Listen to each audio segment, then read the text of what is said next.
Everyone is speaking out about this. Bleacher Report has identified the number one positional battle on the New York Jets depth chart, and everyone has an idea of who will be winning this starting job. And we got to break this down. So what's up, guys? I'm Matt Long. Welcome to Jets Digest. Before we hop into the video for today, only 29.2% of viewers watching are subscribed to the channel, so please take a second, hit that subscribe button. It really helps me and Chris out a ton. But hopping into the video that we got for today, coming from Bleacher Report, Aaron Glenn was fortunate to coach a Detroit Lions defense with a stellar collection of talent on the interior of the defensive line. Ali McNeil, DJ Reader, and Levi Onwuzurike were a strong trio in the middle of his defense. He doesn't have the same dynamic in the middle of the Jets' front seven. Quinnen Williams is a dominant force, but there are a lot of questions about who will play alongside him. Derrick Nnadi has been a decent run stuffer for the Chiefs, but Byron Coward and Jay Tufele are largely unproven veterans that they brought in. Leonard Taylor and Peyton Page are younger players who could help. All that coming from Bleacher Report. One of the number one positional battles for the New York Jets. You might think it would be the fight for whoever is going to be that wide receiver too, but Bleacher Report has pointed out the most important positional battle as the spot for who will be the interior defensive lineman, that three technique lining up right next to Mr. Quinnen Williams. We all know who Quinnen Williams is. First round pick out of Alabama a couple of years ago. Game wrecker, pass rusher from the inside. One of the absolute hardest things to find when you're building a defense is a defensive tackle who not only is elite when it comes to stuffing the run, but also can get after quarterbacks and rush the passer from the middle of the field. That's what Quinnen Williams has been able to do over the course of his career. He has ran up sack numbers coming from the inside of the line. Already has a first team All-Pro under his belt.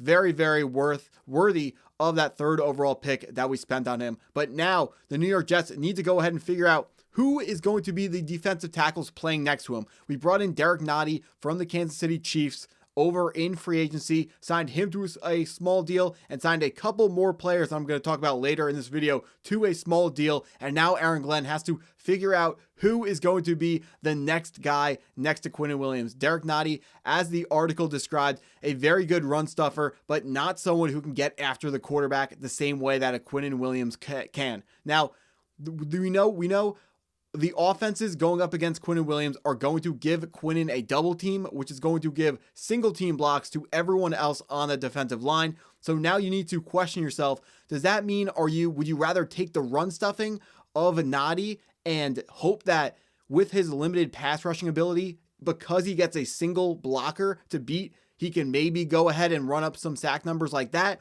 Do you want to go with Byron Coward, someone who signed from the Chicago Bears, someone who's getting a ton of love from reporters in OTAs? The guys that are there watching the practices have said that Byron Coward has been one of the standouts for the New York Jets. But the reason why we were talking about Derrick Nnadi here first is because if you go online and look up New York Jets depth charts, Derrick Nnadi, from reputable sources, Derrick Nnadi is the number 2 defensive tackle listed right next to Quinnen Williams. So we have to give Nnadi the tip of the cap as the guy who is winning this job for now. But Byron Coward is someone that we absolutely need to be paying attention to as someone who can take that job from Derrick Nnadi. Still early in the offseason, Derrick Nnadi hasn't won anything. We have to get very excited to watch those preseason football games to fully get an idea of who is going to be the best man to take that job next to Quinnen Williams. We got to remember Aaron Glenn, he is not only about picking up great players, but he also wants great people.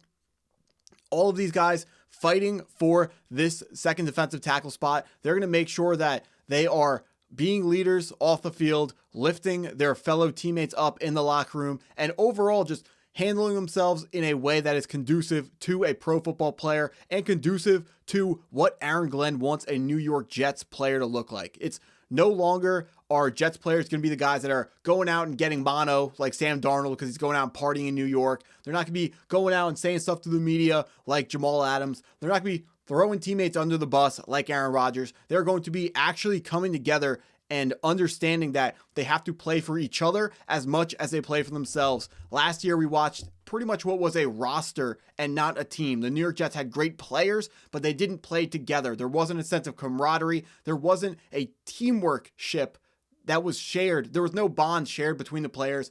Everyone was out for themselves, and that has to change, and that is going to change under Aaron Glenn. This is a guy who has seen it happen before. He has gone out with a team that's been really, really bad. On the Detroit Lions as a coach, on the New York Jets as a player, and he has been part of groups that have turned around these players. I can't give him all the credit. I wish I could, but no one does something like that alone, and Aaron Glenn doesn't do it alone. He understands that. He knows that he needs to get the players to buy in, and we are seeing buy-in. We are seeing from some of the first practices, there was 90% of New York Jets veterans were there. Then the second group of practices, 94% of veterans were on the field working out for the New York Jets. We're watching Sauce Gardner and Garrett Wilson, both guys who are looking for big-time contracts. They are still playing because they understand that something big is being built in New York, and they don't want to miss out on it. One question that has to be asked is, what's happening here to Leonard Taylor? He was mentioned in the article, but he is starting to get buried on the New York Jets depth chart. Leonard Taylor is someone who, coming out of school, had a lot of excitement, but I believe he went undrafted, and the Jets got him in free agency. He went undrafted. He was someone who was expected to be drafted a lot higher, but then when he went to the New York Jets, he actually found his way on the football field for a lot of games. Someone who was able to make a little bit of a difference. I can't give too much credit to the defensive line of the New York Jets from last season because obviously it felt like tackling was completely optional watching the New York Jets play. But Leonard Taylor is someone that we cannot forget about, and it's someone who can absolutely come forwards and can be a sleeper. He is a sleeper who can absolutely win this defensive tackle 2 job instead of those other guys that have been signed above him. There are some guys making more money, some players who the coaches have brought in themselves were handpicked by this regime. I know Leonard was picked out by the last regime, but he's still someone that we absolutely cannot forget about. The final name that people are forgetting about is Jay Tufele, signed over from the Cincinnati Bengals. Yes, honestly, I'm going to give him some credit because we have to remember when there is the changeover of a regime, only the players brought in by that new regime, unless you're a first-round pick, only the players brought in by that new regime are going to be safe. Leonard Taylor was not brought in by this new regime.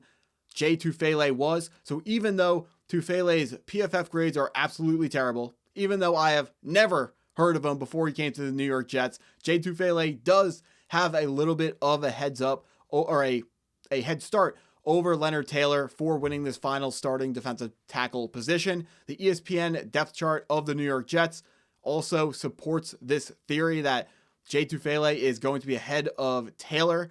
Now, we're going to see who is actually going to be winning this job, but I have no doubt that whatever happens at this defensive tackle 2 position, it's going to be a lot better than what the defensive tackle position looked like last year. But that's what I got for today. So if you guys enjoyed the video, please hit that like button, hit the subscribe button if you're new, and as always, go Jets.